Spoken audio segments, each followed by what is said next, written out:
Welcome to today's episode where we are diving deep into a fundamental aspect of the human experience. Why so many of us feel trapped in a cycle of unhappiness. It's a topic we all resonate with because, let's face it, we've all been there. We chase after what we think will make us happy, only to find that happiness just doesn't last. We resist what we dislike only to suffer more in that process. But what if the key to true joy isn't about controlling life at all? What if it's about letting go of the endless back and forth with our likes and dislikes? Today we will explore a radical yet liberating perspective that just might change how you approach life. Not just during the holidays, but every single day. Let's dive in. Let me ask you something. Have you ever thought, if only I had that job, that relationship, that bank account, then I'd be happy? It's a belief we cling so tightly to. The idea that our happiness is just one achievement, one person, or one moment away. And yet, even when we do get what we want, the promotion or the dream house or the recognition, the happiness we were so sure would come, well, it's fleeting, it's fragile, and often it doesn't even feel like enough. And why is that? Well, here's the truth. Happiness doesn't come from the things you think you want. It comes from somewhere much deeper. And as long as your sense of peace and fulfillment is tied to the endless list of things you like or dislike, you're not just chasing happiness, you're running from misery.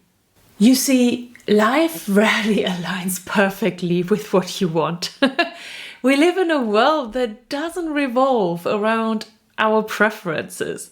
Yet we spend so much of our time resisting what is and obsessing of how things should be. I like this, I don't like this, I want more of this, I can't stand this.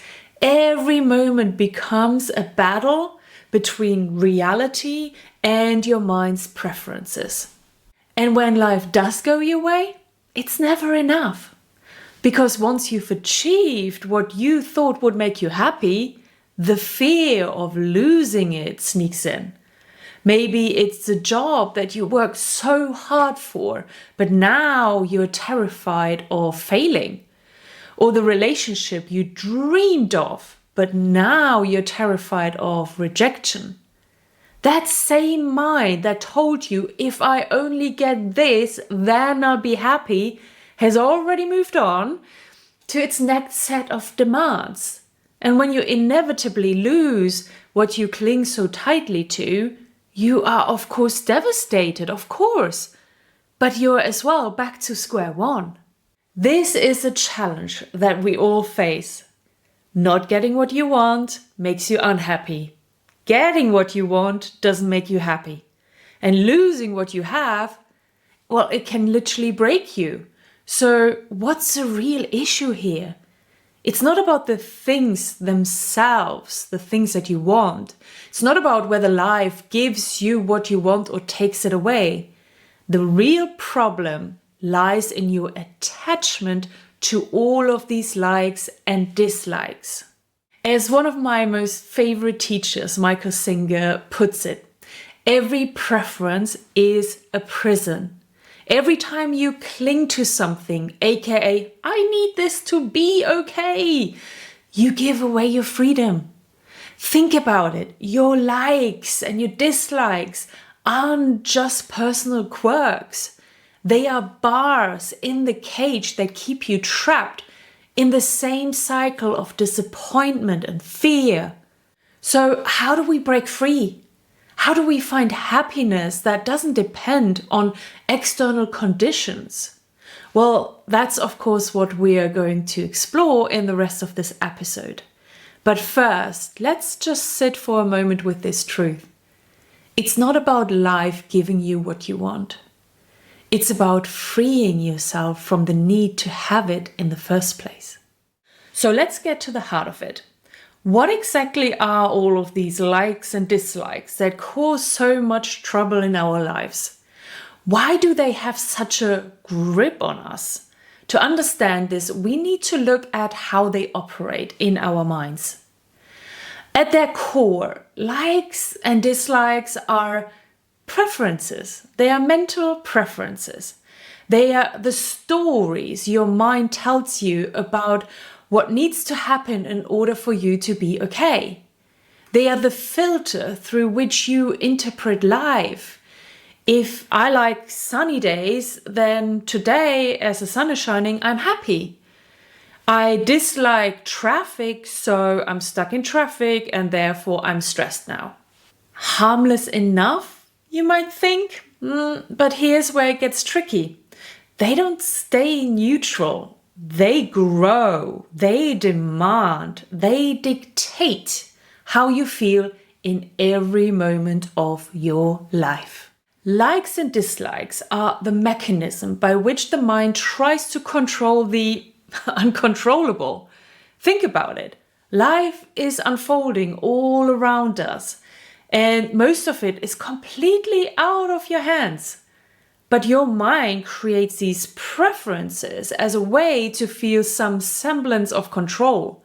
It decides, this is good, this is bad, I need this to happen, and I really can't stand that to happen. And in doing so, it ties your happiness to things you can't really control. And here's the kicker. Your likes aren't any better than your dislikes.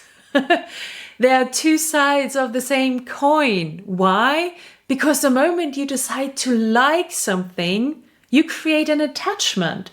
You're saying, I need this to stay exactly the way it is, and then I'm okay. But life is always changing. So when that like will inevitably change, you will suffer. As this episode is launching on Christmas Eve, let's take a few examples from this time of the year. Christmas is supposed to be a time of joy, connection, and celebration. But have you ever noticed how often the holidays brings out the strongest likes and dislikes? I want the house to look just right, or I can't stand my aunt's stories at dinner. These preferences feel so natural, so normal to you. But if we really examine them, they are the very things robbing us of the happiness that we are seeking. Let's look at some likes at Christmas. Maybe you are dreaming of the perfect Christmas morning. Everyone gathered by the tree, cheerful music in the background, and steaming mugs of cocoa in hand.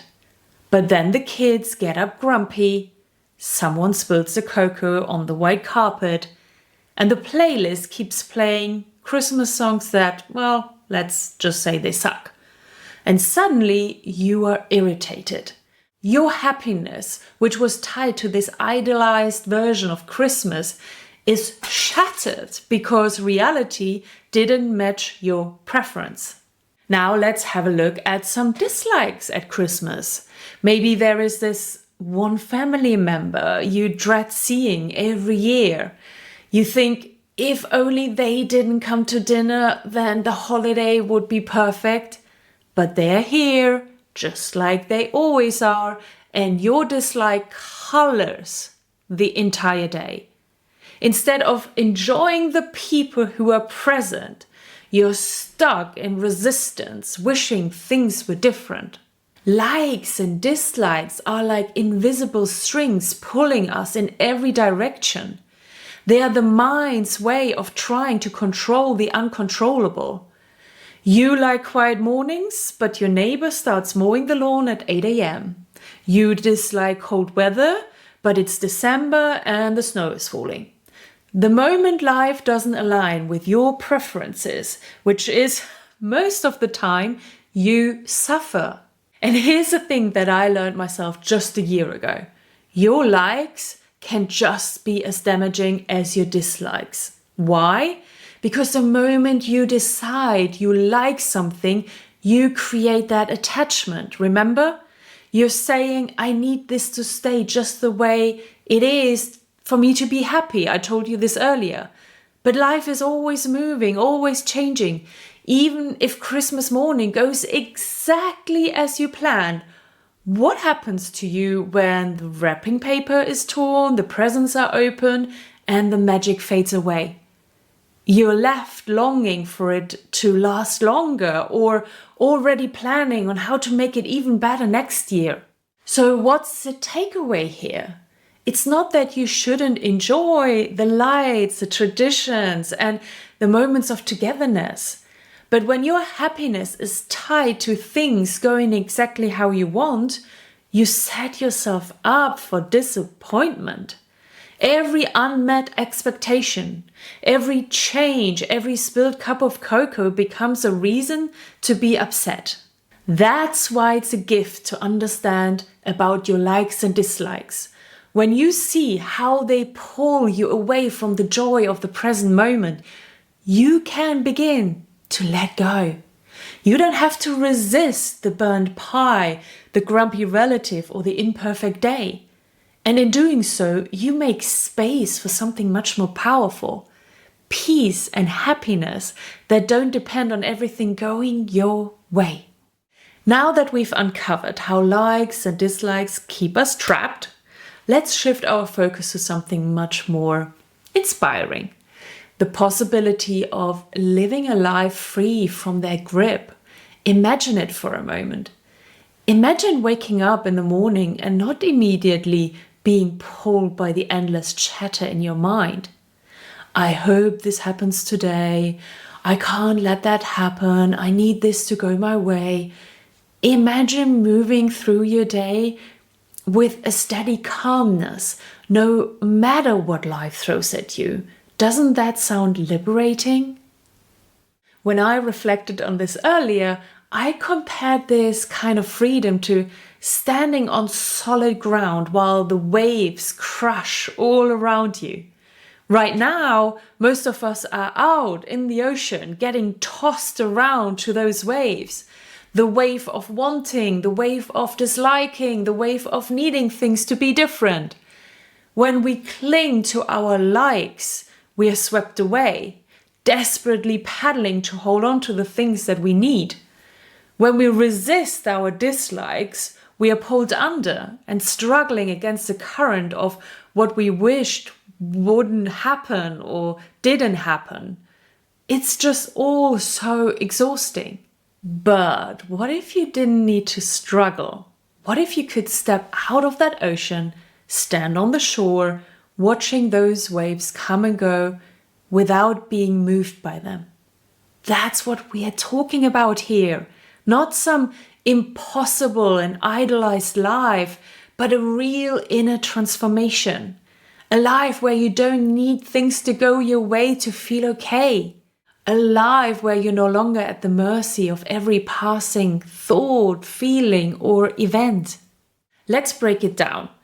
When you let go of the need for life to align with your preferences, something extraordinary is going to happen. You discover that you don't have to fight reality. You don't have to control it.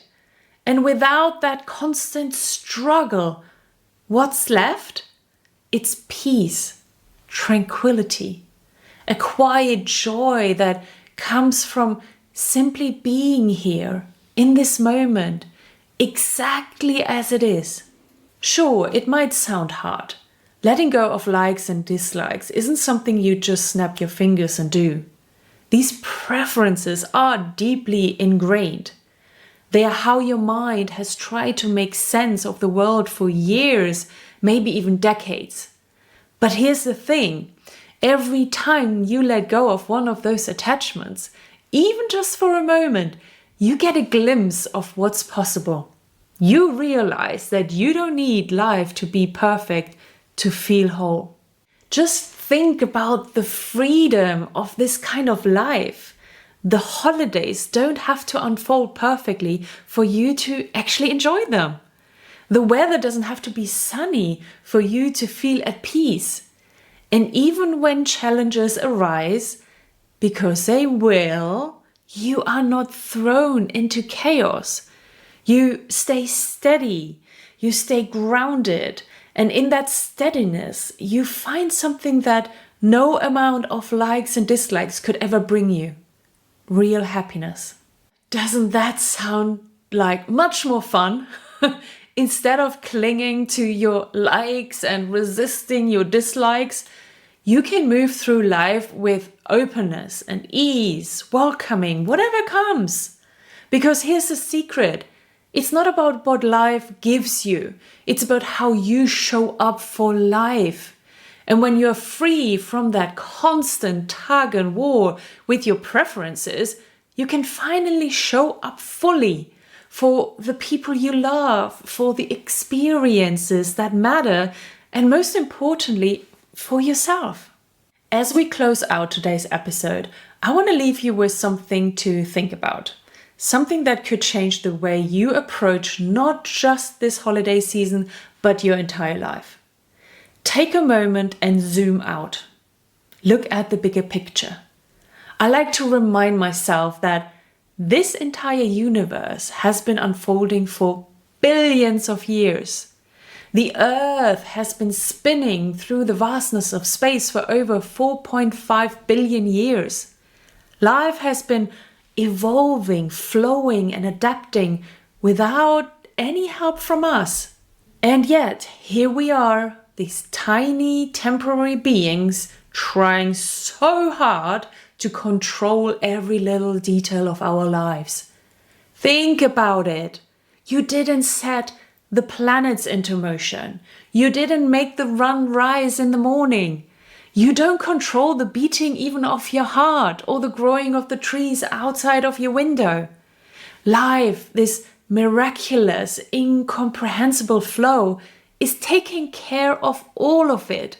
And yet we sit here, caught up in our likes and dislikes, acting as if our happiness depends on bending this infinite magical process to our will.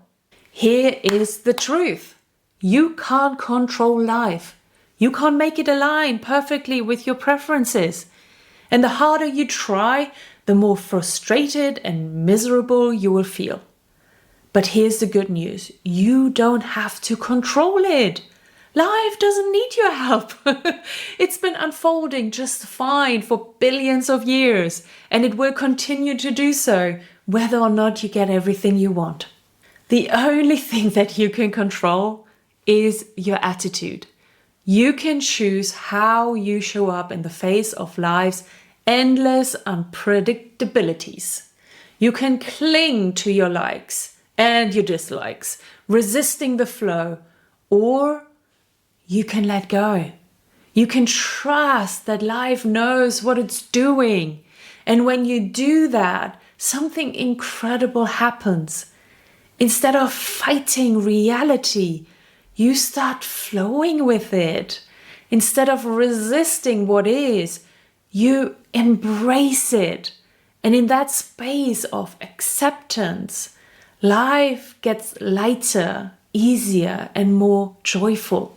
Imagine what it would feel like to wake up in the morning each day without the weight of needing things to go your way. It sounds amazing, doesn't it? To simply let life unfold as it will, and to meet it just with an openness, a curiosity, and a sense of wonder. That's the invitation I'm offering you today. To let go of the exhausting fight with life and to embrace the magical flow that's been carrying you all along anyway. Because here's a secret. Happiness doesn't come from controlling life. It comes from letting go and trusting it. And when you do, you will find that life, just as it is, in all its chaos and beauty, that it's more than enough. Thank you so much for spending this time with me today. I'm grateful that you chose to be here, especially during this special season, to explore a new way of living. I hope this episode has inspired you to let go, embrace the flow, and discover the deeper joy that's always been waiting for you. Happy holidays, and I'll see you next time. Bye bye.